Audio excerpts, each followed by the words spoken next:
Since I took office last year on July 1st, significant progress and advancement have been made on the priorities established at the onset of my administration. When it comes to public safety, economic development, the Port of Alaska, homelessness, property taxes, the budget, COVID-19, and being accountable to the people of Anchorage, we're getting back on the right track and rebuilding our great city. Today, I believe we are a more united, stronger, and healthier people that are working together to grow our economy and make Anchorage an amazing city to live, work, and play. I'll admit that over the course of the last year, I made some mistakes. Coming from the military and airline world, I was not a polished politician when I assumed this role. However, I believe my administration has navigated these initial growing pains and learned valuable lessons along the way. As my team can attest to, I implore honesty, truthfulness, and integrity in all that we do.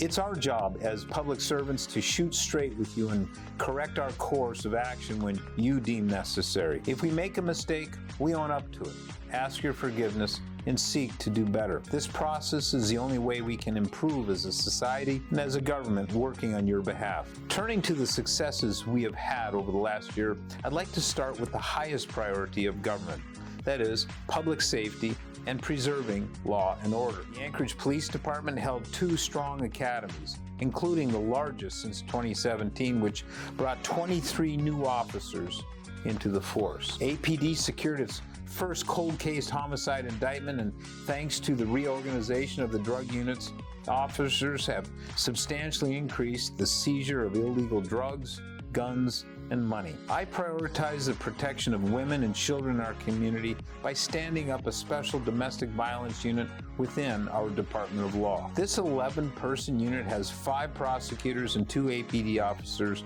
assigned to it, who are tasked with prosecuting and preventing domestic violence in Anchorage, specifically crimes involving intimate partner violence and child abuse and neglect. Additionally, the Anchorage Fire Department held an academy that saw 26 new firefighters join the service, with all recruits graduating from the academy, a first since 2004. Anchorage Fire Department secured $14 million in state reimbursements for medical transportation that translates into savings for Anchorage taxpayers and helped Anchorage be one of the 8 communities nationwide to receive the Lighthouse Community designation. Being a Lighthouse community means our emergency response professionals are all-stars when it comes to saving lives. Most importantly, thanks to a robust police force and active policing strategies, crime is down nearly across the board, especially violence crime. We are making Anchorage a safer community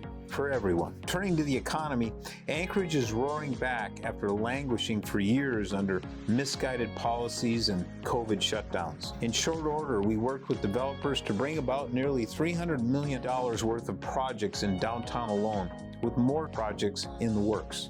The Block 41 project, the 6th Avenue project, and Debenham's apartment complex are substantial investments that will bring much-needed housing to downtown and create hundreds of jobs in the process. With only 4% unemployment and the number of residents receiving unemployment benefits at lowest level since 1999, nearly everyone in Anchorage who wants a job either has one or can get one. As we all know, Anchorage is facing a housing shortage.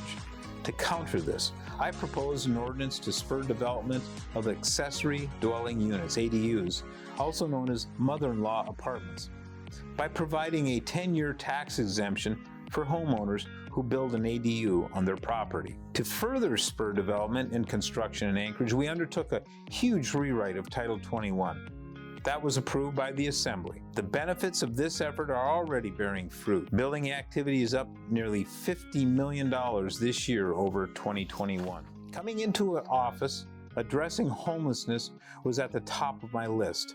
However, it quickly became apparent that saving and rebuilding the Port of Alaska had to take precedence. With 90% of Alaskans relying on goods and food that enter through that port, and the port being at risk of collapsing in an earthquake, I directed all available resources to confront this impending crisis. We requested $600 million from the state of Alaska to help fix the ailing cargo docks. We rallied port users to support our plan.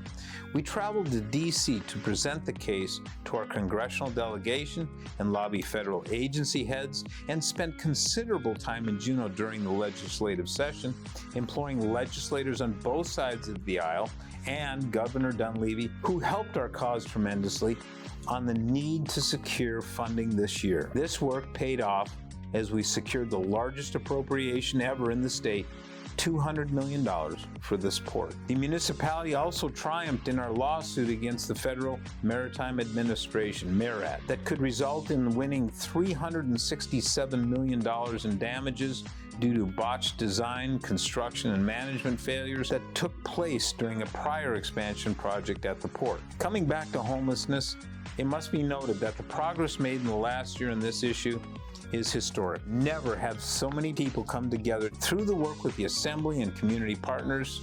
Hundreds of new transitional housing units now exist that did not prior to the pandemic. These include 83 beds at the former Sockeye Inn for seniors and the medically infirm, 130 rooms at the former guest house for workforce supportive housing, and 80 similar rooms at the Aviator Hotel. This fall, the Salvation Army will be reopening their earthquake-damaged facility on 48th Avenue with an additional 68 substance misuse treatment beds. The Sullivan Arena, which was costing taxpayers $1 million a month to operate, is now closed and undergoing repairs to bring it back to its intended purpose as a sporting and community event center. Perhaps most significantly, the municipality will be taking a direct role in the homelessness crisis with the planned opening of the Navigation Center this fall. This 150-bed combined shelter and homelessness navigation center will provide an entry point into the system for hundreds of individuals in Anchorage who don't know where to start. All these seemingly independent steps put us one step closer to addressing this community problem together. I'd be remiss if I didn't mention property taxes and the budget. The budget I put forward last fall was $7.5 million lower than the budget put forward by the prior administration. Furthermore, the property tax savings delivered to homeowners with average priced home was over $560 under my budget. My commitment to reduce the tax burden on property tax owners remains resolute. We will continue pursuing avenues to make government leaner, more efficient, and accountable to the people while making our city safe. No mandates, shutdowns, or ill-advised COVID restrictions were issued by my office. We got the muni, otherwise known as the taxpayer, out of the COVID testing business, and by working with community partners, increase the availability of testing,